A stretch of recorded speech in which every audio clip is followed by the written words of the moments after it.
Si Barl ay isang swordsman na nasa kalagitnaan na ng edad na nagpapatakbo ng isang dojo sa gitna ng kawalan at namumuhay ng mapayapa.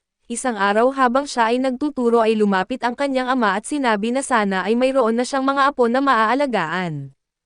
Ilang taon na mula ng pamumunuan ni Barl ang pagtuturo dito, ngunit nananatili pa rin siyang walang kasintahan at binanggit ni Barl na masyado siyang abala sa pag-aalaga ng dojo ng pamilya para isipin ang pagkakaroon ng mga anak, ngunit gusto pa rin ng kanyang ama na subukan niya ito. Iminungkahi pa ng kanyang ama na ligawan niya ang isa sa kanyang mga babaeng estudyante para makapag-asawa, pero tumanggi siya dahil sa mga etikal na kadahilanan. Ang dojo ay nasa pamilya ni Barl sa loob ng maraming henerasyon at masigasig siyang nagtuturo dito mula nang pumalit siya sa kanyang ama. Noon ay pinangarap niyang makamit ang mga dakilang bagay tulad ng pagiging isang sikat na swordmaster, bagamat tiyak na mas mahusay siyang swordsman kumpara sa karaniwang tao, hindi niya iniisip na karapat-dapat ang kanyang kakayahan para sa titulong swordmaster. Sa kabila nito, itinuturing niya ang sarili bilang isang magaling na guro dahil marami sa kanyang mga estudyante ang naging matagumpay na mga swordsman matapos nilang magtapos. Pagkatapos ng pagsasanay sa araw na iyon ay umuwi si Barl para maghapunan kasama ang kanyang mga magulang. Subalit patuloy pa rin ang pagpupumilit ng kanyang ama na mag-asawa na siya. Sinubukan ng ama ni Barl na gamitin ang kaibigan ng kanyang asawa para pilitin si Barl na maghanap ng asawa. Ngunit sinabi nito na ang mga bagay na ito ay nangangailangan ng panahon kaya't walang dapat madadaliin. Gayunpaman ay umaasa pa rin ito na magbibigay si Barl ng isang apo sa kanya at nabulunan si Barl sa kanyang pagkain dahil mas madali itong sabihin kaysa sa gawin, lalo na't wala pa siyang kasintahan, hindi naman basta-basta lalabas ang isang magandang dalaga sa kanyang pintuan. Ilang segundo lang ang nakalipas ay may kumatok sa pintuan at binuksan ito ni Barl upang makita ang isang magandang dalaga na nakatayo doon. Bati niya kay Barl bilang kanyang guro at pagmasdan niya ito ng maigi. Natanto ni Barl na ang babae ay isa sa kanyang mga dating estudyante na si Alucia Citrus.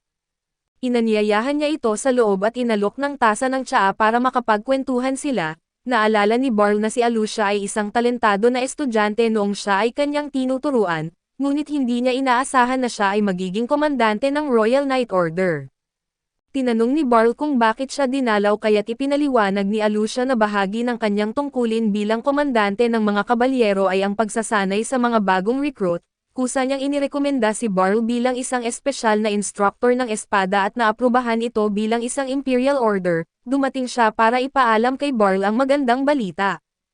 Hindi humiling si Barl na maging isang Imperial Instructor kaya naiisip niyang tanggihan ang alok, ngunit sinabi ng kanyang ama na maaaring maparusahan ng kamatayan ang mga taong sumusuway sa isang Imperial Order, kaya hindi niya ito basta maaaring baliwalain.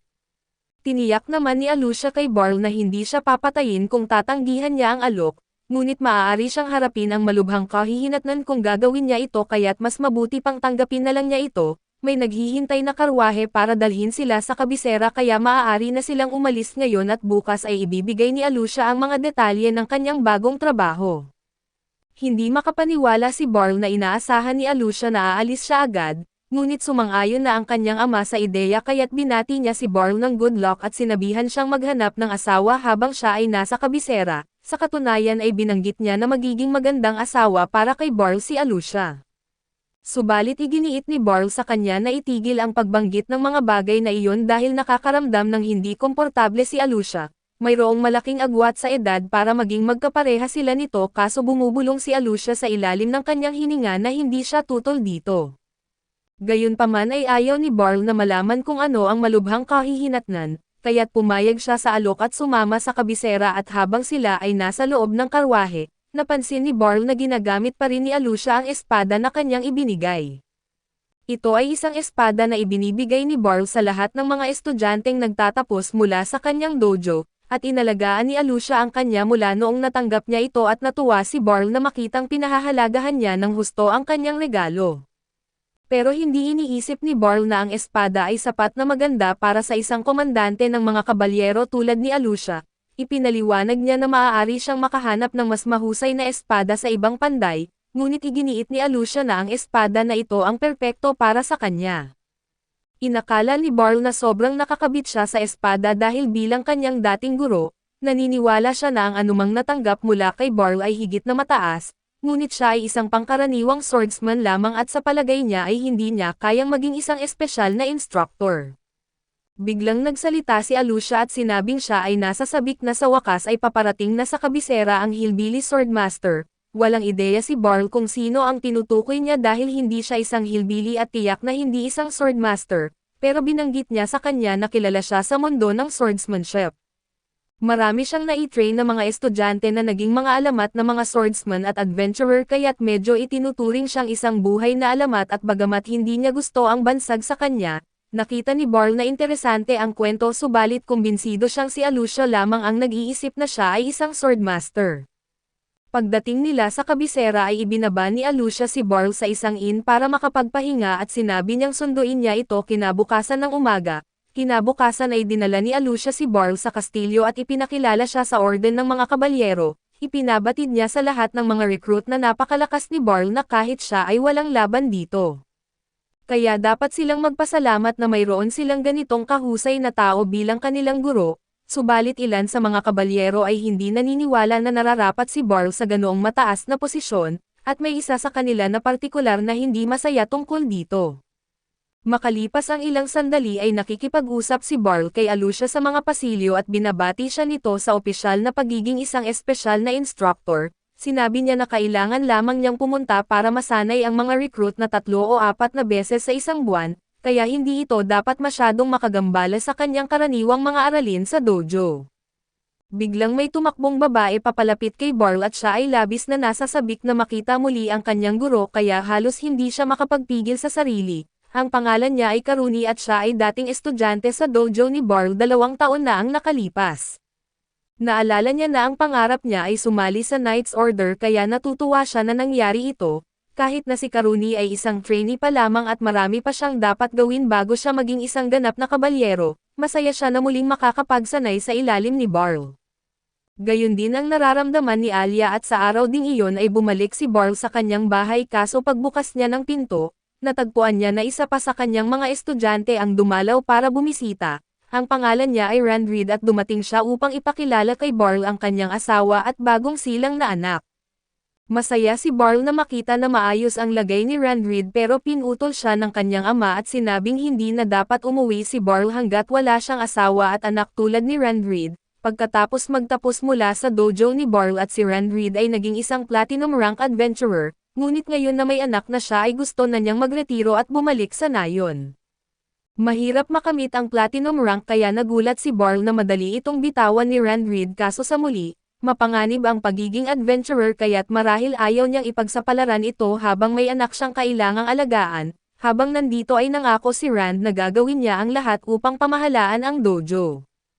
Kaso walang ideya si Barl kung ano ang pinag-uusapan niya at sinabi ng ama ni Barl na dahil mahusay naman si Randreed, maaari siyang pumalit bilang instructor ng dojo at nangangahulugan ito na hindi na kailangang manatili pa rito si Barl, kaya pinalayas siya ng kanyang ama kahit na pag-aari ni Barl ang bahay na iyon. Kinabukasan ay ipinaliwanag ni Barl ang buong sitwasyon kay Alucia at sinabi niyang kailangan niyang makahanap ng bahay dito sa syudad. Ang ina tinulugan niya kahapon ay masyadong magarbo para manatili siya roon ng permanente. Kaya nais niyang makahanap ng mas abot kayang lugar at higit sa lahat ay handang tumulong si Alucia sa paghahanap. Tinanong siya ni Alucia kung gusto niyang tumira sa kanyang bahay pero sa palagay ni Barl ay hindi ito angkop, bagaman nadismaya ay tinanggihan niya ito at pagkatapos ay nag-alok si Alucia na kumain sila ng tanghalian dahil oras na para dito at pumayag si Barl kaya't nagtungo sila sa isang restaurant. Gayunpaman habang sila ay naglalakad ay may tumawag kay Alucia na walang hiya, dahil magkasama silang naglalakad sa bayan at tinatawag siyang master ng walang pag-alinlangan. Mukhang may hindi magandang kasaysayan ang babae at si Alucia at sa palagay ng babae ay nakakahiya na ang isang ipinagmamalaking komandante ng mga kabalyero ay nagpapalipat-lipat kasama ang isang hindi kilalang lalaki. Nagsisikap si Barl na itago ang kanyang mukha para makaiwas sa gulo, ngunit gusto ng babae na makita ang kanyang mukha kaya hinihila niya pababa ang mapa. Pagkakita niya kay Barl na tinawag niya itong master at naguluhan si Barl dahil hindi niya alam kung sino siya, kaya ipinaalala niya na ang pangalan niya ay Serena at minsan siyang iniligtas ni Barl at tinuruan kung paano gumamit ng espada. Umabot ng ilang sandali bago naalala ni Barl subalit sa wakas ay naalala niya na mayroon siyang natagpuang sugatang babae 20 taon na ang nakalipas, inalagaan niya ito at tinuruan kung paano lumaban pero hindi niya ito nakita sa mahigit isang dekada, kaya't labis siyang nagulat na makita na si Serena ay isang black rank adventurer na ngayon. Humingi ng tawad si Serena sa hindi niya pagdalaw kay Barl sa loob ng maraming taon, ngunit na-curious din siya kung bakit biglaan siyang nasa Royal Capital at ipinaliwanag ni Alucia na si Barl ay itinalaga bilang isang espesyal na instructor para sa Orders of Night, kaya't lumipat siya sa Kapitolyo at narito siya upang tulungan siyang makahanap ng angkop na Inn. Binanggit ni Serena na mas magaling siyang maghanap ng matuluyan dahil bilang isang adventurer, sanay siya sa pagtuloy sa mga inn at nagtalo sina Serena at Alucia kung sino ang makakasama ni Barl sa paghahanap ng bahay, at wala talagang ideya si Barl kung bakit sila may matinding hindi pagkakasundo. Sa tulong nila sa wakas ay nakahanap si Barl ng inn na nababagay sa kanya, nagpasalamat siya sa kanilang dalawa sa tulong nila subalit hiniling niya na itigil na nila ang pagtatalo para sa kanyang kapakanan dahil hindi na niya kaya pang makinig sa anumang sigaw. Dahil sa respeto kay Barl ay itinigil ng dalawa ang pagtatalo at tahimik na naglakad pauwi, habang pinapanood ni Barl sina Serena at Alucia mula sa bintana at hindi niya masasabi na lubos niyang ikinalugod ang lahat ng kaguluhan ng buhay sa syudad, ngunit iniisip niyang maganda na marami sa kanyang mga estudyante ang nasa paligid upang alagaan siya. Kinabukasan ang Knight's Order ay nagsasanay tulad ng dati at ang bise-komandante na si Hemlitz ay lubos na nangingibabaw sa lahat dahil sa kanyang kasanayan, matapos talunin ang isang nagnanais na kasosyo at biglang nag-anunsyo si Alucia at ipinabatid sa lahat na nagkaroon ng pagbabago sa schedule. Sa halip na minsan isang linggo si Barl ay magsisimula ng magturo ngayong araw kaya't inaasahan niyang mas pagbubutihin pa nila ang kanilang pagtatrabaho. Sinabi ni Barl sa kanilang lahat na masaya siyang naririto, ngunit bago siya makapagsimula ng kanyang unang aralin at lumapit si Hemlitz at nagsabi na mayroon siyang sasabihin. Upang maging isang espesyal na instructor para sa order ng mga kabalyero ay kailangan ni Barl na magkaroon ng sapat na lakas, kaya hinahamon siya ni Hemlitz sa isang duel at hindi naman ito pagiging bastos, gusto lang niyang matiyak na sapat ang kakayahan ni Barl para sa posisyon at bilang bise-komandante, nasa kanyang karapatan na humiling ng duel kaya pinahintulutan ito ni Alucia. Talagang nais ni Barl na itigil ni Alucia ang pagpapasya para sa kanya kaso dahil hinamon siya ni Hemlitz, wala siyang pagpipilian kundi maghanda para sa duel at naniniwala si Hemlitz na mataas lang ang tingin ni Alucia kay Barl dahil siya ang naging guro nito noong bata pa siya, ngunit hindi ibig sabihin nito na angkop si Barl para maging isang espesyal na instructor para sa Order of Night. Kaya't nais patunayan ni Hemlitz ito sa pamamagitan ng pagtalo kay Barl ngayon. Sumang-ayon si Barl kay Hemlitz dahil sa palagay niya ay hindi siya karapat-dapat para sa trabahong ito pero magmumukhang masama para kay Alucia kung madaling matalo ang lalaking inirekomenda niya, kaya nagpasya siyang gawin ang kanyang makakaya laban kay Hemlitz. Nagsimula ang duel at sumugod si Hemlitz upang umatake kay Barl at sinimulan ni Barl na iwasan ang mga atake at namangha siya sa lakas at bilis na taglay ni Hemlitz. Habang inaatake siya muli ni Hemlitz ay alam ni Barl na kung maaari niyang ilihis ang isa sa mga atake ng tama, ito ay mag-iiwan kay Hemlitz ng bukas na pagkakataon para siya ay maka-counter-strike. Iyon nga ang ginawa niya at naiwang walang masabi si Hemlitz dahil sa totoong labanan, tiyak na patay na siya ngayon at ito ay naitala bilang isang punto para kay Barl, bumalik sila sa kanilang mga panimulang posisyon at muling umatake siya. Hindi pa rin makapaniwala si Barl kung gaano kalakas si Hemlitz. Ngunit dahil sa predictability ng kanyang mga galaw ay medyo madali para kay Barl na ilihis ang mga ito, napagtanto nito na hindi niya matatamaan si Barl kung hindi siya lalaban ng buong lakas kaya't ginamit niya ang kanyang signature move na Roaring Blade Technique, na mayroong sapat na kapangyarihan na hindi ito maaaring harangin o ilihis. Dapat ay walang paraan para manalo si Barl dito subalit matapos ihagis ni Hemlitz ang kanyang espada, biglang nawala si Barl at lumitaw sa likuran niya at itinutok ang kanyang espada sa leeg nito. Sa ganitong paraan ay opisyal na nanalo si Barl sa duel at hindi naman nagalit si Hemlitz.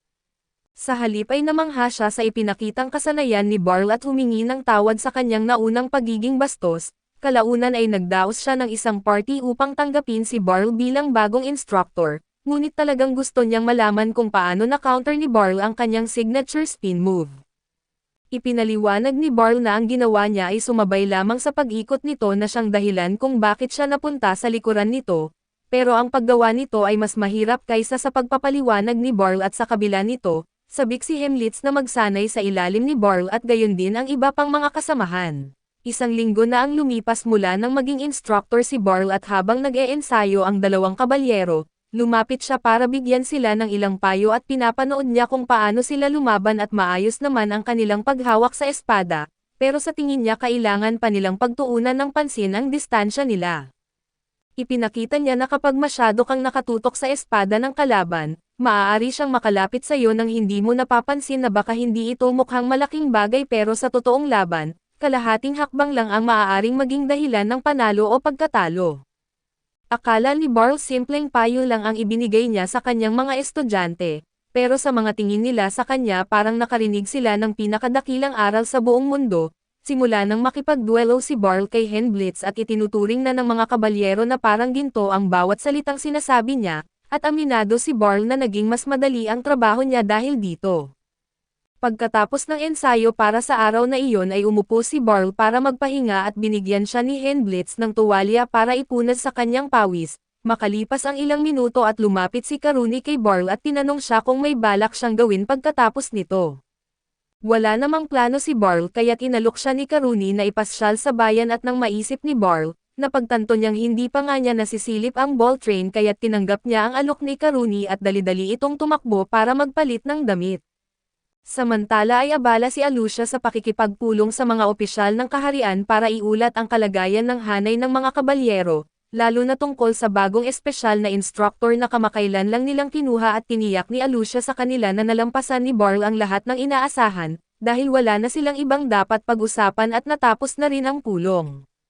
Marami ang nagbabala sa kanya noon na kung gusto niyang pagbutihin pa ang kanyang kakayahan sa paghawak ng espada, dapat ay iwasan niyang maging kapitan ng mga kabalyero dahil sa dami ng papel na kailangang asikasuhin at ang tanging dahilan kung bakit niya tinanggap ang trabahong ito ay dahil kailangan niya ng mataas na posisyon para maimbitahan si Barl papunta sa kabisera. Noong bata pa si Alucia ay dinala siya ng kanyang mga magulang sa dojo ni Barl para matutong ipagtanggol ang sarili, at mula sa unang pagkikita nila ni Barl at alam na niya noon pa na mabait ito at pagkatapos niyang sumali sa dojo, pinagsasanay siya ni Barl sa pag-ikot ng espada at sa pagtalon-talon sa mga tuod ng puno para palakasin ang kanyang galaw. Pinapagawa rin siya ni Barl ng mga simpleng ehersisyo para palakasin ang kanyang katawan at kahit medyo kakaiba ang paraan ng kanyang pagtuturo, hindi nagtagal ay naging komportable na si Alucia sa paggamit ng espada at isang araw, tinanong siya ni Barl kung gusto niyang makipaglaro ng mock battle sa kanya. Masaya itong pumayag si Alucia dahil gusto niyang ipakita ang lahat ng natutunan niya pero nang nagsimula na ang laban nila, hindi siya makakita ng kahit anong butas sa depensa ni Barl at dahil kay Barl siya lumaki at natutong humawak ng espada, inakala ni Alucia na lahat ng instructor ng espada ay kasing galing niya. Pero isang araw nang isinama sila ni Barl para sumali sa isang mock battle laban sa ibang dojo, napagtanto niyang mali siya at ang nakalaban niya ay maraming butas ang galaw at kasing pasensya ng isang batang paslit dahil basta-basta lang ito umatake ng walang plano. Tulad ng inaasahan ay madaling natalo ni Alucia ang kalaban niya at halos hindi man lang siya nahirapan. Pagkatapos ng mock battle ay naglakad pabalik sa dojo sina Barl at ang kanyang mga estudyante at masaya si Barl na naranasan ng kanyang mga estudyante ang lumaban sa mga taong may iba't ibang estilo ng pakikipaglaban. Dahil dito ay tinanong ni Alucia si Barl kung ang dojo ba nila ay mas magaling kumpara sa iba, pero ayaw niyang isipin ito sa ganoong paraan at oo, maaaring sila ang nanalo sa mock battle ngayon pero mas mahalaga para kay Barl na matutunan nila ang aral mula sa karanasan kaysa sa isipin kung panalo o talo. Naiintindihan ni Alucia ang punto na gustong iparating ni Barl pero bigla niyang napansin na nawawala ang kanyang hairpin, naalala niyang baka nalaglag ito pabalik sa dojo at mahalaga iyon sa kanya. Kaya sinabi niya kay Barl na babalik siya para kunin ito. Nang makabalik si Alucia sa kabilang dojo ay nagsimula siyang maghanap ng hairpin na nawala niya kaso sa kasamaang palad, mukhang nakita na ito ng lalaking tinalo niya kanina at sa una, mukhang ibibigay niya ito ng maayos pero kung naging ganoon lang sana kadali. Sa halip ay itinapon niya ang hairpin sa loob ng dojo at sinabi kay Alucia na kailangan niyang harapin silang lahat kung gusto niyang mabawi ang kanyang pin. Maaaring natalo siya ni Alucia sa mock battle kanina pero iniisip niyang hindi siya matatalo ngayon na kasama niya ang lahat ng kanyang kaibigan. Kung pagbasehan ang pangit nilang paghawak ng espada kanina at malaki ang tsansa ni Alucia na kaya niyang talunin silang lahat mag-isa, pero alam niya na ayaw ni Barl na gamitin niya ang kanyang kakayahan para lamang makasakit ng iba, kaya nanatili lang siyang nakatayo at handang tumanggap ng pananakit. Kaso bago pa man siya masaktan ay dumating si Barl at humaharang sa harap ni Alucia at siya ang tinamaan ng suntok imbes na si Alucia.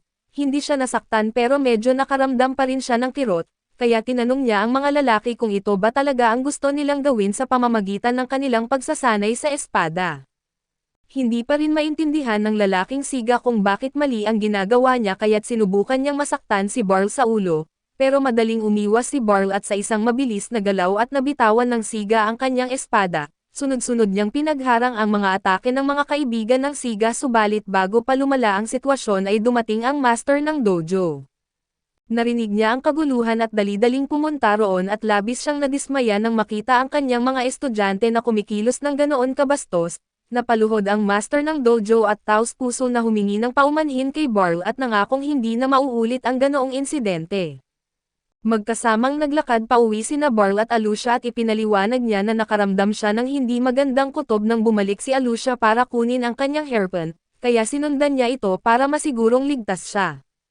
Nahihiya si Alucia dahil nasaktan si Barl dahil sa kanya pero sinabi ni Barl na hindi naman ganoon kasakit ang tama, at saka wala namang ginawa si Alucia na mali kaya't hindi niya dapat sisihin ang sarili niya sa nangyari. Sa totoo lang ay iniisip pa nga ni Barl na kasalanan niya iyon bilang guro ni Alucia, dahil hindi niya dapat hinayaan si Alucia na pumunta mag-isa sa posibleng mapanganib na lugar. Lumipas ang mga taon at nasa gitna na naman sila ng isang mock battle. Solid pa rin ang anyo ni Barl sa pakikipaglaban pero sa pagkakataong ito ay nakakasabay na si Alucia sa bawat galaw niya at naka-score pa siya ng puntos laban kay Barl. Nagulat si Barl sa laki ng in-improve ni Alucia pero naniniwala siyang handa na itong magtapos mula sa kanyang dojo. Kaya ibinigay niya kay Alucia ang kanyang seremonya ng pagtatapos ang graduation sword at sa puntong ito, napagtanto na ni Alucia kung gaano kakahanga ang kakayahan ni Barl sa espada. At ayaw na niyang umalis sa dojo dahil alam niyang marami pa siyang matututunan mula dito. Pero ayaw rin niyang maging pabigat kay Barl kaya hindi na siya nakipagtalo, sa halip ay nagpasya siyang patunayan na ang mga teknik ni Barl ang pinakamagaling sa lahat, kaya nag-enroll siya sa isang programa ng Knight's Order at kumuha ng entrance test. Tulad ng inaasahan niya sa panahon ng pagsusulit ay walang sino man sa mga kandidato ang nakapantay sa pagsasanay na ibinigay ni Barl sa kanya. Maging ang mga taga-suri ay hindi makasabay sa bilis niya kaya't sigurado siyang wala rin silang laban kung si Barl mismo ang kaharap nila. Si Barl ay may halos hindi makataong bilis ng reaksyon at kakayahan sa pagmamasid na sobra pa sa isang normal na tao, kaya walang duda kay Alucia na si Barl ang pinakamahusay na swordsman sa buong mundo. Gayunman ay hindi alam ni Barl kung gaano siya kagaling at kung siya ang masusunod ay maligaya na siyang mabuhay bilang isang hindi kilalang master ng espada. Pero tumanggi si Alucia na hayaan na lang itong manatiling hindi kinikilala at gamit ang sarili niyang kakayahan, unti-unti siyang umangat sa hanay ng Knight's Order sa pag-asang makakakuha siya ng sapat na kapangyarihan para suportahan si Barl. Nang sa wakas ay nakuha na niya ang posisyon bilang Knight Commander at 10 taon na ang lumipas mula nang umalis siya sa dojo ni Barl, sa lahat ng panahong iyon at lalo pang humuhusay si Barl kaysa sa pagkakaalala niya. Medyo nakokonsensya siya dahil itinalaga niya si Barl bilang instructor nang hindi muna nagpapaalam, pero iyon lang ang nakikita niyang paraan para maialis siya sa nayon at makakuha ng kaunting pagkilala. Bumalik siya sa training hall at nakipagkita kay Henblitz para tanungin kung kamusta ang pagsasanay nila kay Barl. Sinabi ni Henblitz na napakagaling ni Barl at marami silang natutunan mula sa kanya ngayong araw. Napansin ni Alucia na wala si Barl sa paligid kaya tinanong niya kung umuwi na ba ito. Pero sinabi ni Henblitz na umalis si Barl kasama si Karuni dahil gusto raw ni Karuni na ipasyal siya sa bayan at medyo nagselo si Alucia nang marinig ito, dahil parang nag-aya si Karuni kay Barl sa isang date at sana naisip niya iyon muna bago pa si Karuni. Samantala habang naglalakad sina Barl at Karuni sa date nila, ipinapakita ni Karuni sa kanya ang iba't ibang magagandang tindahan sa bayan, namangha si Barl kung gaano kasigla ang lugar na ito kumpara sa tahimik nilang nayon.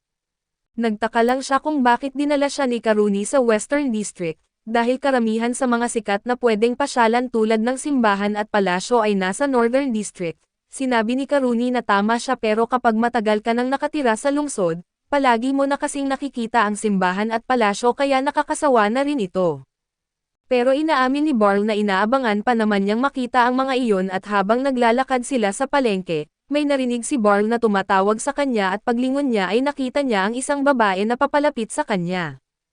Tinatawag siya nitong master kaya't iniisip ni Barl na dati siguro itong isa sa kanyang mga estudyante, pero wala siyang ideya kung sino siya at mukhang close din siya kay Karuni pero kahit ganoon ay hindi pa rin niya maalala kung sino ito. Nadismaya ang babae nang malaman na nakalimutan siya ng kanyang master, kaya't itinuro niya ang kanyang espada para ipaalala kay Barl na isa siya sa mga nagtapos sa dojo niya. Nag-isip si Barl ng ilang segundo pa at sa wakas naalala niya kung saan niya nakita ang babae at ang pangalan niya ay Faiz at isa nga siya sa kanyang mga naging estudyante. 2 taon silang nagsanay ni Karuni sa dojo kahit na ibang-iba ang itsura niya noon, 5 taon na ang lumipas mula nang huli niyang makita si Faiz kaya't natural lang na malaki na ang ipinagbago niya. Mukhang maayos naman ang kalagayan ni Faiz sa kabisera dahil ngayon ay siya na ang ace ng Magic Corps. Masaya si Barl na malaman na maayos ang kalagayan niya pero medyo nagulat siya nang marinig na sumali si Faiz sa Magic Corps, dahil sa pagkakaalala niya ay hindi naman siya nagturo ng kahit anong tungkol sa mahika. Tinanong ni Karuni si Faiz kung namimili ba siya at ipinaliwanag naman ni Faiz na pumunta siya roon para bumili ng mga magic accessories. Hindi pa naririnig ni Barl ang tungkol sa magic accessories noon kaya't kumuha si Faiz ng isa at ipinaliwanag na pinapayagan nitong gumamit ng mahika ang kahit sinong may hawak nito, kahit hindi niya kailangan ng accessories para gumamit ng mahika ay ipinakita niya ito kay Barl. Nagulat si Barl na kayang gumamit ni Faiz ng mahika nang siya lang pero naalala niya rin na sinabi ni Faiz na kabilang siya sa Magic Corps. Kaya may saysay naman ito at bigla na lang may narinig si Barl na sigaw ng isang babae na ninakaw ang kanyang bag. Pagkakita niya sa insidente ay agad naghanda si Barl para habulin ang magnanakaw. Pero bago pa man siya kumilos ay binanggit ni Faiz na siya na ang bahala. Hinugot niya ang kanyang espada at binalutan ito ng mahika bago sumugod sa direksyon ng magnanakaw. Sa bawat hagupit niya ay naglabas ng bugzo ng enerhiyang mahika ang kanyang espada na pumulupot sa mga binti ng magnanakaw. Pagbagsak ng magnanakaw sa lupa at agad siyang dinakip ni Karuni, namangha si Barl kung gaano kaayos nilang nahawakan ang sitwasyon at lalo na sa mahika ni Faiz, dahil ngayon lang siya nakakita ng ganitong klase ng kapangyarihan. Ipinaliwanag ni Faiz na palagi niyang binabalutan ng mahika ang kanyang espada kapag nakikipaglaban, at malaking tulong daw ang training na nakuha niya mula kay Barl para maangkop ang mahika sa laban. Kaya nagpapasalamat siya kay Barl at ganun din si Barl dahil natutuwa siyang ginagamit pa rin ni Faiz ang mga teknik na itinuro niya. Kinabukasan ng umaga ay maagang nagising si Barl para mamasyal sa lungsod at habang naglalakad siya, may narinig siyang tumatawag sa pangalan niya. Paglingon niya ay nakita niya ang isang batang babae na nakatayo doon kaya tinanong niya kung nawawala ba ito. Sumigaw ang bata sa kanya dahil tinrato niya itong parang bata at samantalang siya raw ang pinuno ng Magic Corps. Pero inakala ni Barl na nagbibiro lang ang bata kaya hindi niya ito pinaniwalaan at naiinis na ang bata dahil hindi siya pinapaniwalaan ni Barl, kaya ipinakita niya ang kanyang kapangyarihan sa pamamagitan ng pagpapalabas ng isang malaking fireball mula sa kanyang daliri. Doon lang naniwala si Barl na talagang kabilang siya sa Magic Corps, pero nagulat pa rin siya na isang batang tulad niya ang may ganoong kalakas na mahika. Sinabi ng bata na tigilan na siya sa pagtawag na bata at ang pangalan niya raw ay Lucy at isa na siyang ganap na adult. Kahit medyo malayo pa sa pagiging ganap pero mas matanda siya kay Barl kaya hindi niya matatanggap na tretuhin siya nito na parang bata. Ikinwento ni Faiz kay Lucy ang lahat tungkol kay Barl at kung gaano ito kagaling, kaya gusto talaga niyang makilala ito ng personal at sigurado si Lucy na isang mahusay na guro si Barl dahil sa galing ni Faisal sa espada. Pero sabi ni Barl na tagumpay ni Faisal iyon dahil sa sarili niyang pagsisikap at ang ginawa lang niya ay ituro ang mga pangunahing kaalaman. Magalang na nakikipaglakad si Barl kay Lucy pero dinala siya nito sa isang malawak na bukas na lugar, at kahit sinong gamer ay alam na kung ano ang mangyayari. Mahilig si Lucy sa kanyang mahika kaya araw-araw siyang nagsasanay para lalo pa siyang gumaling.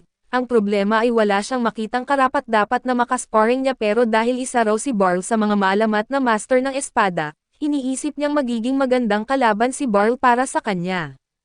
Bago pa man makasagot si Barl ay agad siyang inatake ni Lucy gamit ang isang lakas ng apoy at mabuti na lang at mabilis siyang nakatalon palayo para makaiwas. Mas gusto sana ni Barl na iwasan na lang ang labanan pero sa paraan ng pagkakatitig ni Lucy sa kanya, halata niyang hindi siya palampasin hanggat hindi niya binibigyan ng maayos na laban si Lucy, kaya't hinugot niya ang kanyang espada at naghanda na siyang harapin ito. Dahil sa nakita niyang seryoso si Lucy ay agad na hinugot niya ang kanyang espada dahil napagtanto niyang totoo na si Lucy sa pakikipaglaban sa kanya. Tinanong siya ni Lucy kung ayaw ba niyang subukan kung gaano na siya kalakas kumpara sa dati. Tinanong pa niya kung hindi ba niya iniisip na sapat siyang kalaban para kay Barl at sumagot si Barl na siya ang hindi sapat na malakas. Iginiit ni Lucy na malalaman nila iyon pagkatapos ng laban at pagkatapos ay pinagsama niya ang maliliit niyang fireball sa isang malaking bola ng apoy at inihagis ito sa kanya. Nakaiwas si Barl sa dambuhalang fireball sa huling sandali pero hindi siya binigyan ng pahinga ni Lucy at patuloy itong nagbibitaw ng mga fireball at nahihirapan si Barl sa pag-iwas sa lahat ng ito. Kaagad pagkatapos noon ay lumikha si Lucy ng matitibay na kristal na yelo at inihagis ang mga ito kay Barl. Pero dahil matitigas ang mga iyon at madali niyang nahati ang mga ito gamit ang kanyang espada. Nagdesisyon si Lucy na bumalik sa pagbitaw ng fireball at biglang sumugod si Barl papalapit sa kanya para subukang patumbahin siya agad. Nakarating siya ng sobrang lapit kay Lucy pero bago niya ito matamaan, biglang naglabas si Lucy ng isang firestorm mula sa kanyang katawan kaya napilitan si Barl na umatras. Binanggit ni Barl na isang pandaraya iyon kung protektahan niya ang sarili niya ng ganoon pero may mas marami pang sorpresa si Lucy. Bigla siyang lumikha ng mga lumulutang na fireball sa likod ni Barl na hinahabol siya kahit saan siya tumakbo. Nakaiwas siya sa lahat ng atake pero muntik na siyang bumagsak at na-impress si Lucy. Tinanong niya si Barl kung nakipaglaban na ba siya sa isang wizard noon at sumagot siya na siya ang una. Huminto si Lucy sa pagpapalabas ng apoy nang marinig ito at nagpadala ng isang malaking bloke ng yelo papunta kay Barl, na siya namang naitaboy pabalik sa kanya ni Barl. Agad na pinasingaw ni Lucy ang bloke ng yelo gamit ang apoy at ginamit ni Barl ang usok bilang pantikip upang subukang ibigay ang huling atake sa kanya, pero handa si Lucy at bigla niya itong kinuryente sa ere at itinapon palayo. Ipinaliwanag ni Lucy na mas magaling pa si Barl kaysa sa inaasahan niya at nararapat itong makakita ng kanyang ultimate attack. Nagsimula siyang tipunin ang kanyang mahika para sa huling atake at nang makita ni Barl na tila nagkakagulo ang espasyo sa paligid ni Lucy, napagtanto niyang katapusan na niya kapag tinamaan siya nito pero sa kabutihang palad ay nagbago ng isip si Lucy sa huling sandali at kinansela ang atake. Kinabahan si Barl at tinanong siya kung ano ang mangyayari kung tinamaan siya ng ultimate attack niya at binanggit ni Lucy na magiging giniling siya na literal, pagkatapos ay pinuri niya ito at sinabing talagang malakas siya at ngayon naiintindihan na niya kung bakit hinahangaan siya ni Fice. Sumagot si Barl na hindi siya match kay Lucy at kung seryoso talaga ito sa laban ay matagal na sana siyang natalo at patay. Natawa si Lucy sa kanyang pagiging humble at sinabi sa kanya na dumalaw siya minsan sa Magic Division para makabawi siya sa biglaang pag-atake niya. Natutuwa si Barl sa alok pero nang sabihin ni Lucy na magiging test subject siya ng mga bagong attack spell, agad niyang tinanggihan at binanggit na ayaw na niyang makikipagkita sa kanya muli at kinahapunan. Habang pauwi si Barl mula sa training ng mga knight ay nasalubong niya si Fice na nagdadala ng mga magic potion para sa Knight Order. May dala rin itong isang bote ng mamahaling alak bilang paghingi ng tawad sa ginawa ni Lucy at tinanggap iyon ni Barl at eksaktong dumating si Alucia. Nagpaalam si Fice at sinabi ni Alucia kay Barl na may mahalaga siyang gustong pag-usapan. Ikinwento niya na si Scherner ang nagrekomenda ng pangalan ni Barl upang magsanay ng mga bagong adventurer bago sila magsimula sa kanilang mga misyon at para hindi sila mamatay agad sa unang dungeon raid. Ang mga salitang iyon ay nagpapaalala kay Barl ng kanyang unang dungeon raid kung saan nabugbog siya ng mga halimaw at hindi na muling bumalik. Sinabi ni Alucia na wala namang problema sa Knight Order kung gusto niyang tumanggap ng ibang sideline kaya nagdesisyon si Barl na kausapin muna ang Guildmaster. Dinala siya ni Scherner sa opisina ng Guildmaster pero sa gulat niya ay nandoon din si Lucy para sa ibang usapin. Bati ni Guildmaster Knightes kay Barl ay mataas daw ang pagtingin niya dito dahil nakapagsanay ito ng isang mahusay na adventurer katulad ni Scherner. Maging si Lucy ay nagrekomenda rin sa kanya para sa trabaho kaya napagtanto ni Barl na wala na siyang ligtas at hindi na siya makakatanggi. Pero nang dumating ang assistant ng Guildmaster at nagsimulang questionin ang kakayahan ni Barl at nakakita siya ng kaunting pag-asa para makaligtas sa trabahong ito, sinabi ng assistant na kahit nagtitiwala sa kanya sina Scherner, Alucia at Lucy na kailangan pa rin ng guild na makita mismo ang galing niya bago siya kunin. Iminungkahi ng assistant na makipag-spar si Barl kay Scherner para makita ang tunay niyang kakayahan at doon napagtanto ni Barl na lalo lang siyang nalulubog, hindi na siya pwedeng tumanggi kaya pumunta siya sa training ground, nagtipon ang lahat ng adventurer doon dahil hindi pa nila nakikitang may tinanggap si Sherna na karapat-dapat para makipagduelo sa kanya. Pero ang nasa isip lang ni Sherna ay sa wakas ay magkakaroon siya ng pagkakataong maipakita ang galing niya sa kanyang guro. Naalala niya ang panahon noong naglalakbay ang kanyang mga magulang patungo sa kalapit na lungsod para magbenta ng paninda, pero inatake sila ng isang halimaw. Tinulak siya ng kanyang ina sa ilog para siya ay makaligtas at sa kabutihang palad si Barl ang nakakita sa kanya. Dinala siya ni Barl sa bahay at tinulungan siyang gumaling sa pisikal pero ang isipan niya ay sira dahil sa pagkamatay ng kanyang mga magulang. Nawalan siya ng interes sa kahit ano pero isang araw nakita niyang nag-e-ensayo si Barl sa kanyang mga swing. Inaya siya nitong subukan at unti-unti siyang nabighani sa sining ng espada. Patuloy na tinuruan ni Barl si Sherna ng may tiyaga at unti-unti ring gumaling ang isip ni Sherna. Napansin ni Barl na mabilis gumalaw si Sherna kaya iminungkahi niyang gumamit ito ng 2 espada imbes na isa lang at iyon na ang naging estilo niya. Isang araw ay inampon si Sherna ng isang mayamang pamilya mula sa lungsod kaya kinailangang lisanin niya ang bahay ni Barl kahit hindi pa siya nakakapagtapos. Umalis siya na may luha sa mga mata at nagpasya siyang maging isang adventurer upang makapagligtas ng mga tao at magamit ang mga kasanayang itinuro ni Barl. Ngayon ay habang kaharap niya ang kanyang guro matapos ang 20 taon, nakakaramdam siya ng matinding pananabik at ganoon din si Barl at nagpasya siya na ibigay ang lahat ng kanyang makakaya para hindi siya mabigo ng kanyang estudyante. Pagsimula ng laban ay tumalon si Sherna ng mataas para umatake. Nablock ni Barl ang unang mga atake niya kahit na natulak siya palayo pero kalaunan ay unti-unti niyang nakontrol ang sitwasyon. Nahihirapan pa rin siyang sumabay sa bilis ng kilos ni Sherna pero tuwang-tuwa si Sherna dahil kahit seryoso na siya, hindi pa rin siya makalapat ng tama kay Barl. Masaya siyang natupad ang pangarap niyang makipaglaban ng seryoso sa kanyang guro. Si Barl naman ay proud sa kanya dahil hindi niya pinabayaan ang kanyang pagsasanay kahit matagal na siyang umalis sa dojo. Napagtanto ni Barl na mas magaling na sa kanya si Sherna pagdating sa bilis, lakas at tibay pero may isa siyang kahinaan sa estilo ng pakikipaglaban. Nang sumugod muli si Sherna para umatake at inilusot ni Barl ang kanyang espada sa arm guard nito at pinabitiw siya sa isa niyang sandata, tinangka ni Sherna na umatake gamit ang isa pang espada pero ngayon ay bukas na ang kanyang depensa at madali siyang pinatid ni Barl. Bumagsak siya sa lupa at itinapat ni Barl ang kanyang espada sa kanya sabay sabing tapos na ang laban. Masayang masaya si Sherna na natalo siya at nagpasalamat kay Barl at habang nagwala sa tuwa ang mga tao sa paligid dahil sa nakita nilang laban ng mataas na antas, sinabi ni Sherna na gaya ng inaasahan niya ay hindi pa siya sapat para talunin ang kanyang guro. Sinagot siya ni Barl na kung tumagal pa ang laban ng 10 segundo na siya na sana ang natalo. Pero napansin niya sa tamang oras na hindi pa sanay si Sherna sa paggamit ng kanyang kaliwang kamay, dumating din noon sina Lucy at ang iba pa at halatang humanga sa galing ni Barl.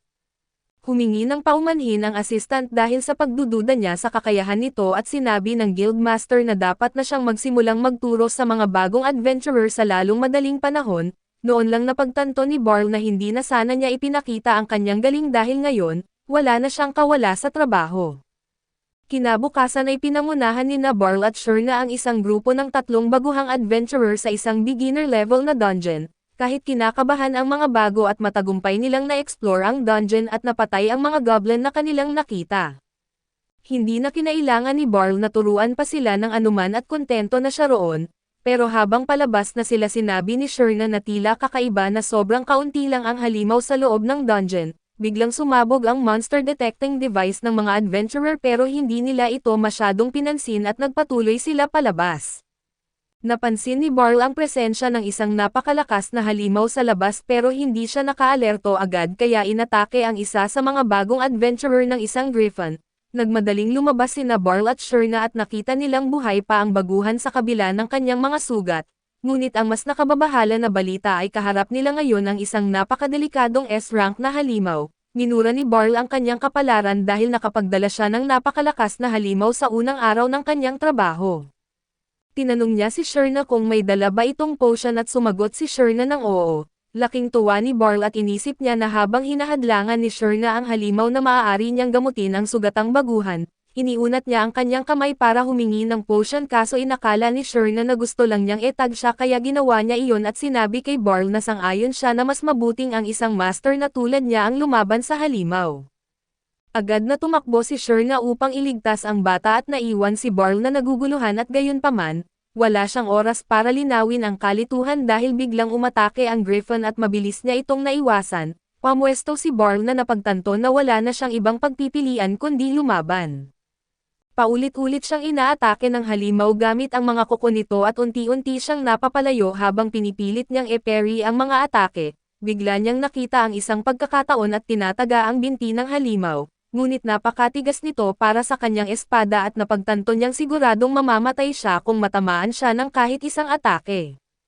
Patuloy siyang pinipilit ng halimaw palayo at biglang na-distract si Barl nang makita niyang binubuhat ni Sherna ang sugatang bata papasok sa kuweba. Tinamaan siya ng halimaw at itinapon siya palayo at nasugatan ang kanyang braso. Nagpa siya si Barl na baguhin ang kanyang estratehiya at sumugod ng diretso sa Griffon, ngunit bumuga ng isang fireball ang Griffon na muntik nang tumama kay Barl. Pagkatapos ay nagpa siya si Barl na lapitan ang halimaw mula sa gilid kaso biglang humarap ito at ginamit ang buntot nito bilang mabigat na hampas para itulak siya palayo. Gayunpaman ay pinilit ni Barl na sumugod at nagawa niyang putulin ang buntot ng halimaw na lalo lamang nagpagalit dito. Muling bumuga ng fireball ang halimaw at pagkasunod nito ay sinalpok siya nito ng buong lakas at kinaladkad siya sa gubat. Sa kung papaanong paraan ay nakasampa si Barl sa likod ng Griffon kaso bigla itong lumipad ng napakabilis, halos mabasag ang sound barrier habang sinusubukan na itapon siya at mahigpit na kumapit si Barl at sa huli, binalik siya ng halimaw sa pinagmulan nilang lugar pero ngayon ay hindi na ito nagpipigil ng lakas. Ginamit ng Griffon ang domain expansion at ginawang lava ang lupa sa ilalim nito kaya't napilitan si Barl na umatras. Gayunman ay umabot ang kapangyarihan ng Griffon hanggang sa kuwebo kung saan nagkukubli ang mga baguhang adventurer, at napilitan silang maglaro ng isang napakapeligrosong bersyon ng The Floor is Lava. Narinig ni Barl ang isang babae na sumisigaw at napagtanto niyang hindi na siya maaaring maghintay pa. Tumakbo siya sa ibabaw ng lava habang inaatake ang Griffon mula sa iba't ibang direksyon upang lituhin ito. Sinimulan ng Griffon na bumuga ng sunod-sunod na fireballs ngunit ginamit ni Barl ang pagsabog ng mga ito upang bigyan siya ng karagdagang bilis. Sa tulong ng momentum ay nagawa niyang tusukin ang mata ng Griffon, ngunit nabasag ang kanyang espada sa proseso at inakala ni Barl na iyon na ang katapusan niya, ngunit bigla niyang nakita si Sherna na tumatalon mula sa isang bangin papunta mismo sa Griffon. Ipinapadapa ni Sherna ang halimaw at hindi nagsayang ng oras at pinutol ang ulo nito at nagpasalamat siya kay Barl sa pagtulong sa kanya na pabagsakin ang isang S-rank na halimaw, ngunit sinabi ni Barl na wala naman talaga siyang ginawa. Tinanong ni Barl ang kalagayan ng sugatang baguhan at sinabi ni Sherna na makakaligtas naman ito. Pagkatapos nito ay nagtungo sina Sherna at Barl sa punong tanggapan ng guild at ipinakita ang ebidensya ng pagpatay sa S-rank na halimaw sa guildmaster. Hindi makapaniwala ang guildmaster na napabagsak nila ang ganoong mapanganib na halimaw habang pinoprotektahan ang tatlong baguhan. Binanggit ni Sherna na lahat sila ay nakaligtas dahil nandoon si Barl at hindi na nga nagkaroon ng pagkakataon si Barl na sabihin sa guildmaster na si Sherna talaga ang tumapos sa halimaw, dahil nagsimula na itong magpasalamat sa kanya at tinanong kung paano siya mapapasalamatan. Inalok siya nito na gawing high-rank ang adventurer agad-agad kaso agad itong tinanggihan ni Barl dahil ayaw niyang isugal ang kanyang buhay araw-araw. Pagkatapos nito ay nagpadala ang guild ng isang grupo upang kunin ang bangkay ng Griffon, at nagpasalamat si Sherna kay Barl sa lahat ng ginawa niya. Tinanggihan ni Barl ang sobrang kredito at sinabi na nanalo sila ng walang casualty dahil sa tamang mga desisyon ni Sherna. Kinabukasan ay humingi si Barl ng tulong kay Kian dahil kailangan niyang makahanap ng bihasang panday upang maayos ang kanyang espada, at sumama si Alucia dahil sa selos. Sinabi ni Alucia kay Barl na tutulungan niya itong pumili ng bago at mas magandang espada na babagay sa kanyang lakas at kakayahan. Pagdating nila sa pandayan at agad na nakilala ni Barl ang panday bilang si Boulder at isa sa dati niyang estudyante.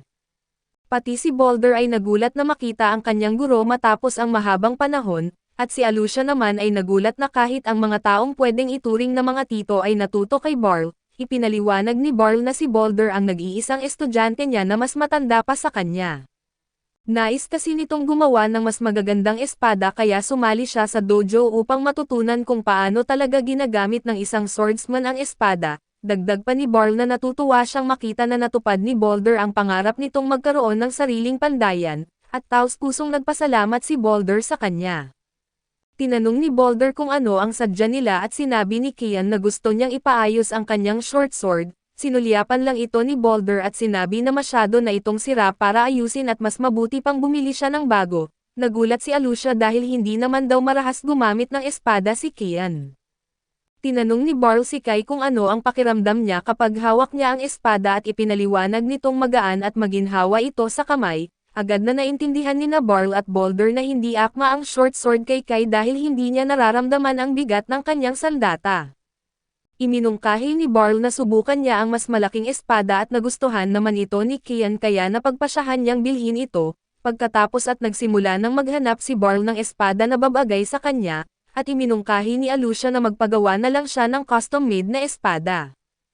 Tumanggi si Barl at sinabing ayaw niya ng masyadong magarbong gamit. Biglang dumating si Sherna sa pandayan at tulad ng dati ay agad silang nagbatuhan ng patotsyada ni Alia habang sinusubukang pigilan sila ni Barl. Tinanong ni Barl si Sherna kung bakit siya nandoon at inilapag naman ni Sherna ang binti ng Griffon na napatay nila kamakailan sa mesa. Sinabing gusto niyang ipagawa ng mahabang espada para kay Barl mula rito.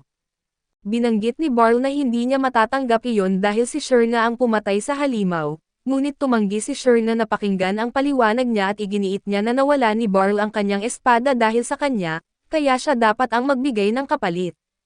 Pati si Boulder ay sumuporta kay Sherna kaya't sa huli ay napilitan si Barl na tanggapin ito. Masayang-masaya si Boulder na makakagawa siya ng espada mula sa bahagi ng isang S-rank na halimaw at humingi siya ng 1 linggo upang mapapaganda ang paggawa niya.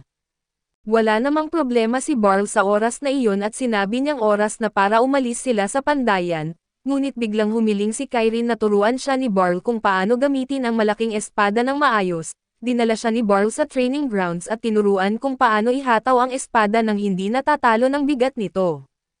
Pagkatapos ay nagtungo si Barl sa isang lokal na bar para uminom at lumabas siya ng bar na masaya ang pakiramdam. Ngunit habang tumatawid siya sa kalye ay isang magnanakaw ang sumubok na nakawin ang kanyang wallet. Agad niya itong nahuli sa akto kaso binatuhan siya ng magnanakaw ng isang fire spell upang makatakas.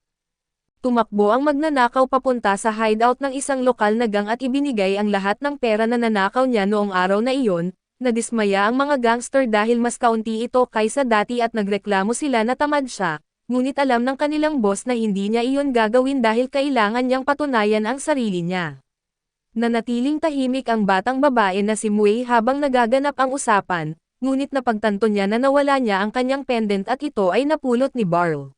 Kinabukasan sa training hall ay patuloy pa ring nagsasanay si Karyuni gamit ang bago niyang malaking espada. Sa kabilang bahagi ng hall ay nagsasanay naman si Hemblotz laban kay Barl at hanggang ngayon, hindi pa rin siya nakakatiempo ng kahit isang tama kay Barl. Kaya sa huling pag-atake niya ay kunyari ay tatahakin niya ang isang pababang hataw pero ang totoong target niya ay ang tiyan ni Barl. Napahanga si Barl sa galaw na yun pero nagawa pa rin niya itong depensahan at talo pa rin si Hemblotz. Nagpasalamat si Hemblotz kay Barl sa leksyon at pinuri naman siya ni Barl sa laki ng ipinagbago niya sa maikling panahon. Halos perpekto na ang ginawa niya pero hindi pa rin sapat para matalo ang reflexes ni Barl. Pagkatapos nito ay napatingin si Hemblotz kay Karyuni at nabanggit niyang kailangan ng tapang para basta-basta magpalit ng sandata gaya ng ginawa ni Karyuni. Pero may potensyal talaga siya at mahalaga ito dahil kailangan ng Knight's Order na palakasin ang puwersa nito para makakalaban sa grupong kilala bilang Dark Hand of Twilight. Kamakailan lang ay nagsimula ng kumilos ang mga magnanakaw ng Twilight sa kabisera at nagdudulot sila ng gulo. Kaya't nagsasagawa ng investigasyon ang Royal Guard at ang Knight's Order na kapag nahanap na nila ang hideout ng Twilight Thieves, sasalakayin nila ito para arestuhin ang lahat ng miyembro. Pero para masisigurado ang tagumpay ay kailangan nila ng sapat na lakas at si Karyuni ay isa sa mga may matinding puwersa. Siyempre ay naniniwala si Hemblotz na kaya ni Barl na sugpuin mag-isa ang buong grupo ng Twilight Thieves, pero ayaw na rin niyang abalahin ito sa mga ganitong klase ng trabaho. Kaya sinabi niya kay Barl na ipauubayan na lang ang labanan sa Knight's Order pero sa totoo lang, hindi rin naman interesado si Barl sa pakikipaglaban sa mga kriminal, hindi pa siya lumalaban sa kanila noon at wala rin siyang balak magsimula ngayon. Pero bigla niyang naalala ang singsing na nakuha niya mula sa magnanakaw kahapon at naisip niyang baka makatulong ito sa investigasyon, ngunit pagkakita ni Karyuni sa singsing na hawak niya ay inakala nitong may balak si Barl na ibigay ito bilang regalo. Sumang-ayon naman agad si Hemblotz sa hinala niya. Sinubukan ni Barl ipaliwanag na hindi iyon regalo pero bago pa siya makapagsalita, sinabi ni Karyuni na baka mas mabuting mas malaking singsing ang kunin niya kung balak niyang mag-propose kay Alucia, dahil mukha raw itong pambata at wala talagang ideya si Barl kung saan nanggaling ang ideyang iyon na magpo-propose siya sa kahit na sino. Sa wakas ay nakapagsalita na rin siya at naipaliwanag na tinarget siya ng isang magnanakaw kahapon, nahawakan niya ang kamay ng babae bago pa ito makapagnakaw, pero nakatakas ito dahil nagulat si Barl nang gumamit ito ng magic sa kanya.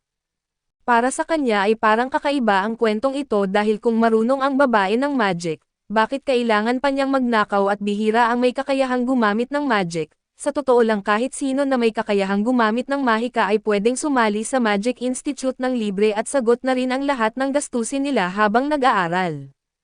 Iminungkahi ni Hamlet na baka gumamit lang ng magical accessory ang babae para makapaglabas ng apoy, pero sa ngayon ay tinanong niya si Barl kung ano ang balak niyang gawin sa singsing at sabi ni Barl na wala naman siyang balak itago ito at dahil malamang ay ninakaw ang singsing, gusto niya itong ibalik sa tunay na may-ari. Kung ganun ay sinabi ni Hamlet na pwede na lang iwan ni Barl ang singsing sa front desk ng Knight's Order, at yun nga mismo ang ginawa ni Barl at ngayong ayos na ang tungkol sa singsing ay wala na siyang balak makikisali pa sa anumang may kaugnayan dito, wala rin naman siyang nawalang gamit mula sa magnanakaw kaya ayaw na rin niyang hanapin pa ito. Pero hindi rin siya mapapalagay dahil sa itsura ng babae habang hawak niya ito noong gabing yun parang may mali. Habang naglalakad sa bayan ay naisipan ni Barl na sumilip sa mga pauupahan na bahay dahil hindi naman siya pwedeng tumira sa habang buhay, pero muntik na siyang atakihin sa puso nang makita ang presyo. Sa totoo lang, kaya naman niya itong bayaran gamit ang sweldo niya bilang miyembro ng Knight's Order pero talagang mabigat pa rin sa bulsa, habang nag-iisip siya ay napansin niya ang isang batang babae sa likod niya na tila may hinahanap, nilapitan niya ito para tanungin kung kailangan ba niya ng tulong. Pero paglapit niya ay napansin niyang ito ang parehong babaeng nagtangka magnakaw sa kanya kagabi, tinanong niya ito kung singsing ba ang hinahanap nito pero nang marinig ito ng babae, agad siyang inatake dahil inakala niyang ninakaw ni Barl ang singsing.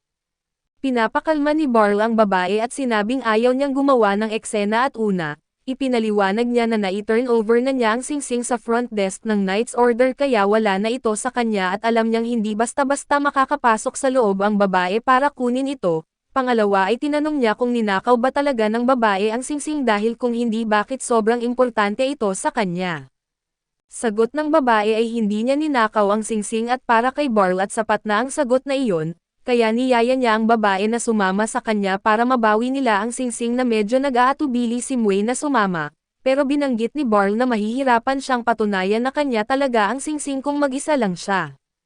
Pero kung si Barl ang magpapatunay para sa kanya at madali na lang itong maibabalik at sa huli, pumayag si Mui pero malinaw niyang ipinaalam na hindi siya masaya sa sitwasyon. Pagdating nila sa Knight's Order HQ ay nakuha na ni Barl ang singsing pero bago ito ibigay kay Mui na gusto muna niyang makausap siya ng masinsinan. Biglang lumabas si Alucia at nang makita niyang parang nagtatalo si Barl at Mui, ang unang pumasok sa isip niya ay baka ito ang anak ni Barl sa labas na matagal nang itinatago pero agad itong itinanggi ni Barl. Pumasok silang lahat para maipaliwanag ni Barl kay Alucia ang buong pangyayari at ngayong alam na ni Alucia ang nangyari, tinanong niya si Barl kung ano ang balak niyang gawin kay Mui at sa normal na pagkakataon, bilang isang knight at trabaho sana ni Alucia na arestuhin si Mui dahil sa pagnanakaw pero ayaw ni Barl na mapahamak ang bata. Kaya tinanong niya si Mui kung titigil na ba ito sa pagnanakaw kung palalayain niya ito, pero hindi sinagot ni Mui ang tanong at sa halip ay sinabi lang niyang ibalik na ni Barl ang singsing sa kanya, malinaw na wala siyang balak tumigil sa pagnanakaw pero dahil hindi siya nagsisinungaling tungkol dito, naisip ni Barl na mabait pa rin talaga si Mui sa kaloob-looban niya. Naalala naman ni Alucia na ginamitan ni Mui ng mahika si Barl kaya tinanong niya kung gumamit ba ito ng magical accessory o natural na kakayahan iyon, sagot ni Mui siya raw mismo ang gumamit ng mahika at ipinaliwanag naman ni Alucia na kung may talento siya sa mahika, aalagaan siya ng kaharian at hindi na niya kailangang magnakaw para mabuhay. Unti-unti nang nagbubukas si Mui kaya sinabi niyang hindi siya pwedeng tumigil dahil kailangan niyang bayaran ang halagang 5 milyong dok. Ayon sa kanya ay sinabi ng kanyang amo na kapag naibigay niya ang ganong halaga, gagamitin niya ang mahika para buhayin muli ang kanyang kapatid. Pero kulang ang oras ni Mui para kumita ng ganoong halaga sa legal na paraan kaya't napilitan siyang magnakaw. Agad naisip ni Barl na niloloko lang si Mui ng amo niya dahil imposibleng buhayin ang isang patay, pero alam niyang hindi siya paniniwalaan ni Mui kung sasabihin niya iyon ngayon. Biglang umalis si Alucia sandali dahil may kailangang tingnan kaya't naiwan sina Barl at Mui. Tinanong siya ni Barl kung gusto niyang kumain ng cookies pero tumanggi si Mui kahit halatang gutom na gutom siya. Kaya naisip ni Barl na mas mabuting bumili na lang siya ng tinapay at pagbalik niya ay inabot niya ito kay Mui at agad naman itong nagsimulang kainin ng sabik. Masaya si Barl na nakilala niya si Mui ngayong araw dahil simula pa kahapon ay iniisip na niya ito at lalo na nung nakita niya ang lungkot sa mukha nito, kaya kahit papaano masaya siyang nakatulong at dahil dito, ibinalik na rin niya kay Mui ang singsing. Ngayong nakuha na ni Mui ang pakay niya sinabi niyang aalis na siya kaso bago pa siya makalabas, biglang dumating si Lucy at sinabihan kasi siya ni Alucia tungkol sa potensyal ni Mui sa mahika. Nagpakilala si Lucy bilang pinuno ng Magical Corps at inimbitahan si Mui na sumali sa Magic Institute dahil bukas ito palagi para sa mga may kakayahang gumamit ng mahika, pero tinanggihan ito ni Mui dahil hindi raw siya kikita ng 5 milyong dok sa pagsali roon. Tinanong ni Lucy kung para saan ang malaking halagang iyon at ipinaliwanag ni Mui na gagamitin niya ito para bayaran ang isang wizard na magbabalik buhay sa kanyang yumaong kapatid, pero pagkasabi pa lang ni Mui at sinabi agad ni Lucy na niloloko lang siya dahil walang ganong klaseng mahika wala talagang resurrection magic. Pero iginiit pa rin ni Mui na totoo ito dahil nakita niya mismo sa paniniwala niya ay nakita niya at sa kanyang alaala. Ang tinatawag na wizard ay pinagalaw lang ng kaunti ang katawan ng kanyang kapatid at dahil sobrang lungkot ni Mui noon, agad siyang naniwala na kaya talaga nitong buhayin ang kapatid niya. Sabi ng wizard ay 5 milyong dok daw ang kailangan para tuluyang mabuhay muli ang kanyang kapatid, kaya mula noon ay nagsimula na si Mui sa pagnanakaw para makakalikom ng pera at nalungkot si Lucy na naloko si Mui sa ganong kalupit na paraan, pero sinabi niya kay Mui na wala talagang resurrection magic. Akusahan man siya ni Mui ng pagsinungaling at sinabi ni Lucy na isa siyang iginagalang na mangkukulam na nag-aral ng mahika sa loob ng daan-daang taon, kung totoo ang resurrection magic ay matagal na sana niya itong alam na hindi yung kung sino lang na nagpapanggap na wizard. Sa puntong ito ay unti-unti nang na-realize ni Mui na malamang ay niloko lang talaga siya kaya tinanong siya ni Lucy kung ano ang pangalan ng wizard na nagsimula ng lahat ng ito, tinanong naman ni Mui kung bakit gusto niya itong malaman.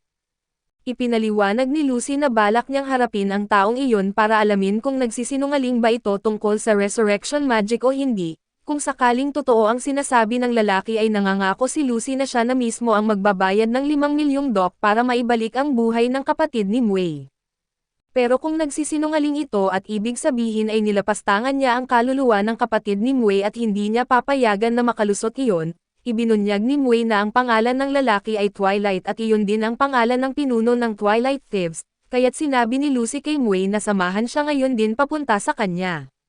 Sumingit naman si Alucia at binanggit niyang gusto rin niyang sumama, pero masyado raw mapapansin kung may knight sa paligid kaya't imbes na siya ay hiniling na lang niya na si Barl ang sumama at hindi nagtagal, nakarating sila sa pintuan ng lungga ni Twilight, at nagulat si Barl na ang hideout ng mga magnanakaw ay nasa gilid lang pala ng pangunahing kalsada. Nagsisisi siya na hindi siya nagdala ng totoong espada para sa laban, pero sinabi ni Lucy na sa husay niya sapat na ang kahoy na espada laban sa mga ordinaryong bandido, wala nang dahilan para maghintay pa kaya agad na pinasabog ni Lucy ang harapang pinto. Pagkapasok nila ay sinalubong agad sila ng isang grupo ng mga magnanakaw at sinubukan na hawakan si Lucy ng isa sa kanila, pero wala siyang panahon para sa mga gaya nito kaya agad niya itong pinasabog palayo, tapos hiniling niya kay Barl na siya na ang bahala sa natitirang mga bandido habang siya naman ay hahanap kay Twilight.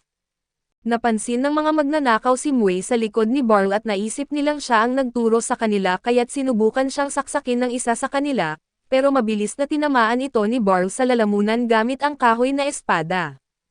Kahoy man ang espada ay masakit pa rin kapag tinamaan sa leeg kaya't nagsimula ng mag-atubili ang mga bandido, habang abala si Barl sa pakikipaglaban sa itaas at dumiretso naman si Lucy sa basement para harapin si Twilight.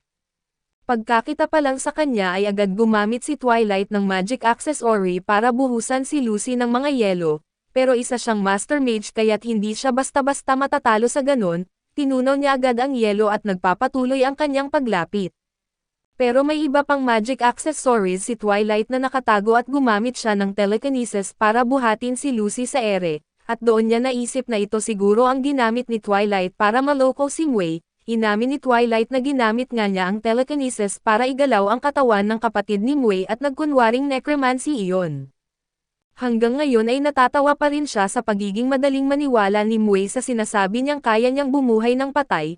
Naghanda siya ng isang fireball para tapusin si Lucy, pero naubos na ang pasensya ni Lucy kaya gumamit siya ng wind spell at pinatumba si Twilight gamit ang matinding presyon ng hangin.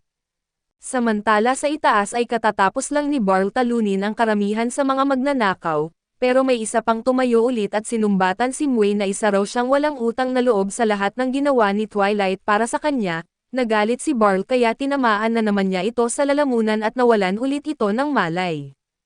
Di nagtagal ay lumabas na si Lucy mula sa basement, dala-dala ang katawan ni Twilight at inutusan niya itong sabihin kay Mui ang totoo, kundi tatamaan ulit siya ng hangin at inamin ni Twilight na nagsinungaling siya tungkol sa resurrection magic at labis na nasaktan si Mui sa narinig, ibig sabihin ay tuluyan na talagang wala na ang kanyang kapatid. Ngayon na natalo na nila ang mga magnanakaw at iginiit ni Lucy sa kanila na tatawagan na niya ang Knight's Order para arestuhin sina Twilight at ang kanyang grupo. Makalipas ang kaunting oras at nakasakay na sa kariton ang mga magnanakaw at dadalhin na sila sa kulungan, nagpasalamat si Alucia kina Barl at Lucy sa kanilang tulong. Pero marami pang kailangang imbestigahan dahil masyadong makapangyarihan ang mga magic accessory na ginamit ni Twilight at hindi iyon basta-basta makukuha ng tulad niya. Ibig sabihin ay may mas mataas pang taong nasa likod ng lahat ng ito at kailangan nilang malaman kung sino iyon. Habang inaalis na ang kariton ng mga bilanggo at may isang lalaking nakatago sa dilim na nanonood, nilahad nito ang kanyang kamay papunta sa kariton at biglang nagsimulang magliwanag mula sa loob ang katawan ni Twilight bago siya mamatay sa matinding sakit.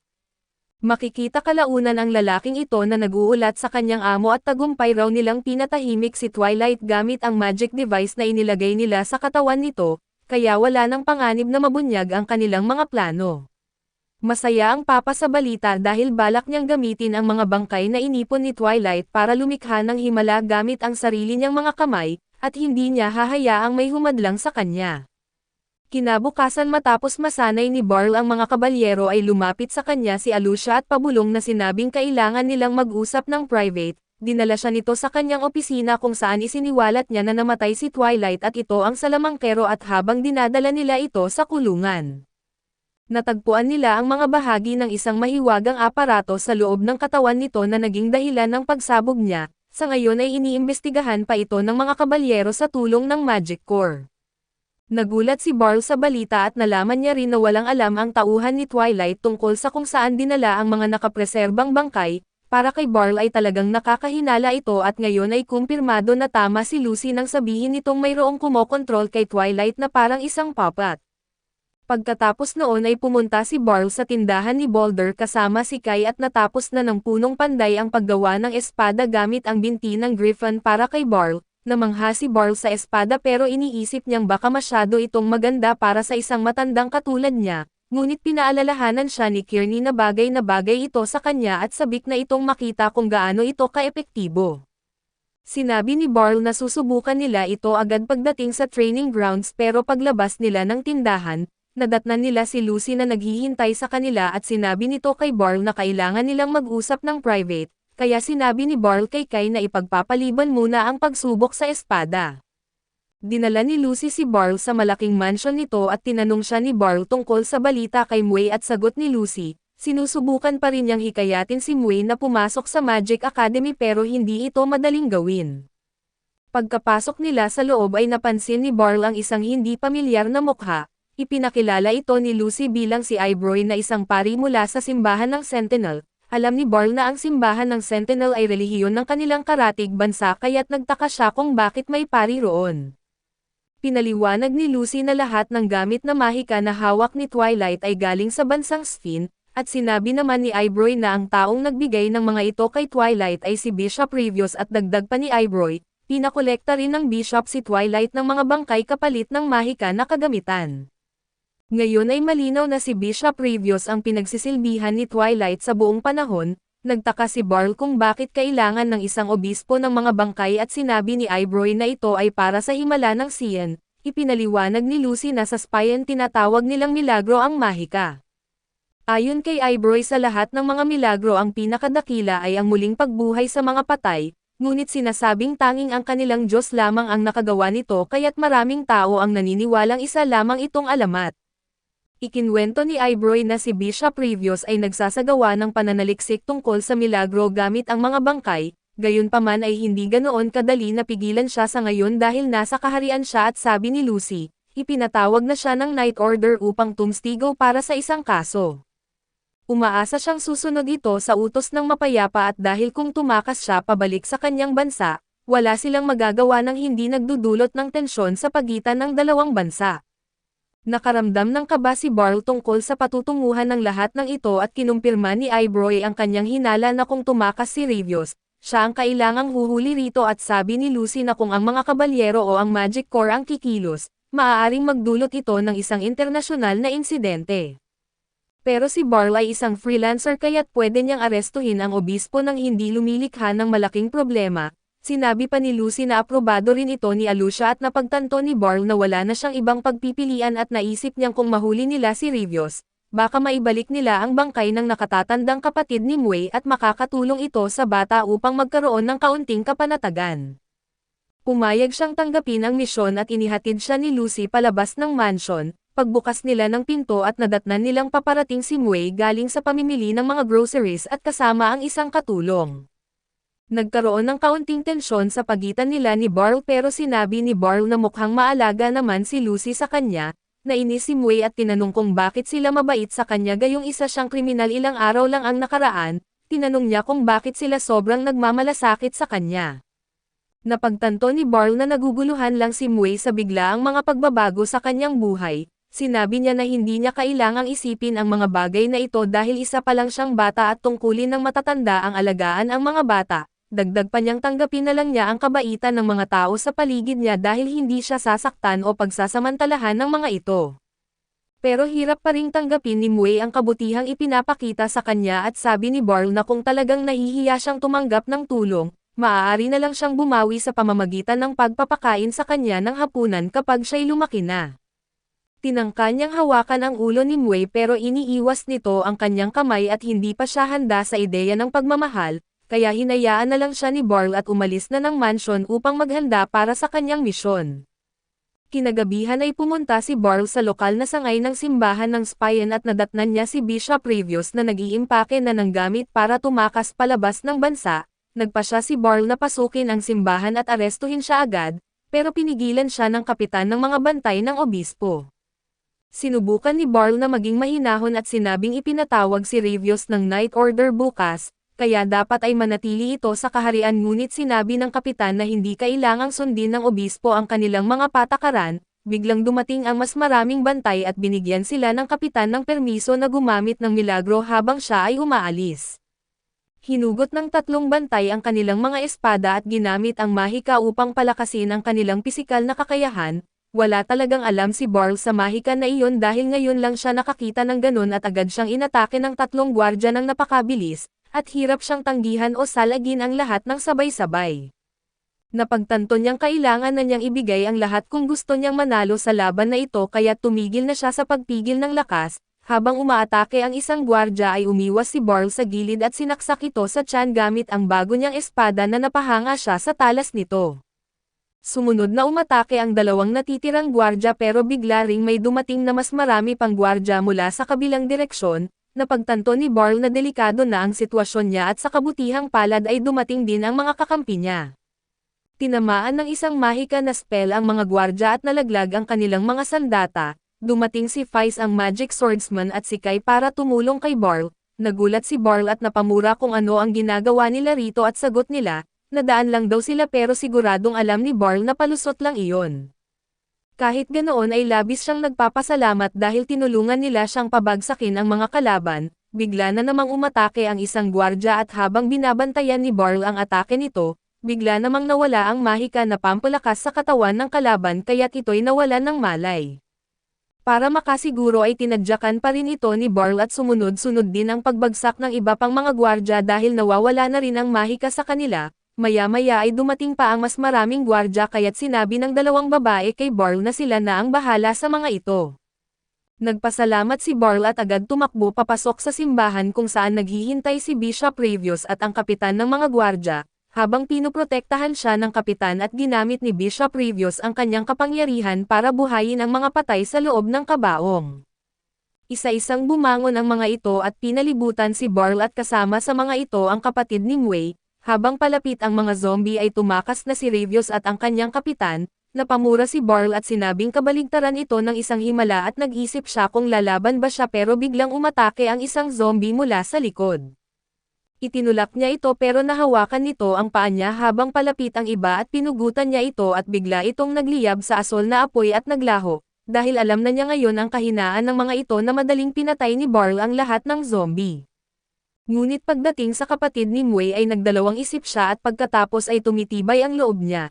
Niyakap ito at humingi ng tawad bago pinugutan at doon ay naglaho rin ito sa asol na apoy at naantig si Barl at napaluha. Dahil alam niyang hindi na makakamit ni Mui ang saradong pag-asa na nararapat para sa kanya.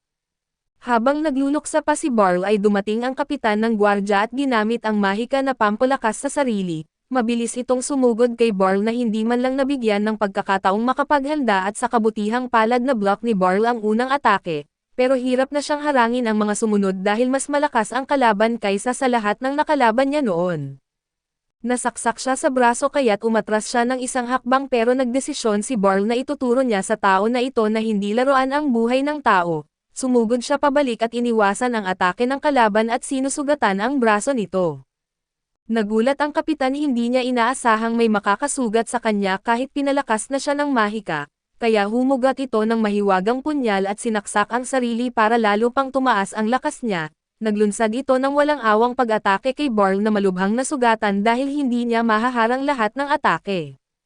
Sa kabila ng lahat ay hindi umatras si Barl at pinapakalma niya ang sarili at hinintay ang susunod na atake ng kapitan. Habang ginagawa iyon ng kapitan ng gwardya ay lumapit si Barl at bahagyang nakaiwas sa espada nito sa katinataga ang braso mula sa likod.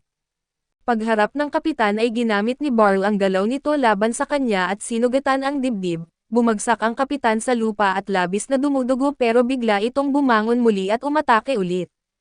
Gayunpaman dahil sa labis na paggamit ng lakas ay nagsimulang dumudugo ng todo ang buong katawan ng kapitan, patuloy pa rin itong sumusugod na parang baliw at sinasabing handa siyang magsakripisyo para sa milagro. Itinaas niya ang kanyang espada sa huling pagkakataon pero hindi na niya ito naibaba at bumagsak siya sa lupa. Lubos na nagulat si Barl sa nangyari at tinanong niya kung bakit siya kailangang humantong sa ganito at sagot ng kapitan ay hindi nito maiintindihan bago tuluyang mamatay. Lumabas si Barl ng simbahan at nadatnan niya sina Kyrene at Vice na naaresto na si Bishop Previous. Nagpasalamat siya sa kanila at saka hinarap si Previous at sinabing kailangan niyang pagbayaran ang kanyang mga kasalanan. Wala namang pakialam si Previous at idineklara niyang tiyak ang pagbagsak ng kaharian ng Sentinel hanggat hindi nakukuha ng simbahan ang mas mataas na kapangyarihan. Bilang tagasunod ng kanilang Diyos na tungkulin daw niyang gawin ang lahat para makamit pa ang mas marami pang himala, hindi makapaniwala si Barl sa kabaliwan ng matanda pero tapos na ang kanyang misyon. Kinabukasan ay iniulat niya ang lahat kay Lucy at pinuri siya nito pero malungkot pa rin si Barl dahil pakiramdam niya ay hindi pa rin niya natulungan si Mui. Sinabihan siya ni Lucy na huwag na lang magreklamo at sumama na lang sa kanya dahil may nakahanda siyang gantimpala para sa natapos na misyon. Dinala siya ni Lucy sa isang magandang bahay sa maayos na lugar at sinabi na kanya na ito bilang gantimpala. Nagulat si Barl pero natuwa rin dahil plano rin naman talaga niyang bumili ng bahay kaya tinanggap niya ito. Pagbukas niya ng pinto ay laking gulat niya nang makita si Mui na naglilinis ng sahig at tinanong niya kung anong ginagawa nito roon at sagot ni Lucy na dito na siya titira mula ngayon. Hindi ito agad naintindihan ni Barl kaya ipinaliwanag ni Lucy na papasok na si Mui sa Magic Academy, pero kailangan nito ng tagapangalaga para makapag-enroll. Kaya't itinatalaga niya si Barl bilang opisyal na tagapangalaga ni Mui at iginiit pa ni Lucy ay makatuwiran lang na magsama sila sa iisang bahay at hinikayat si Mui na magtiwala kay Barl dahil isa itong mabuting matanda na tunay na nagmamalasakit sa kanya. Tahimik lang na nakinig si Mui sa kabinuksan ang pinto sa harap niya at sinabi na gusto niya ang kwarto.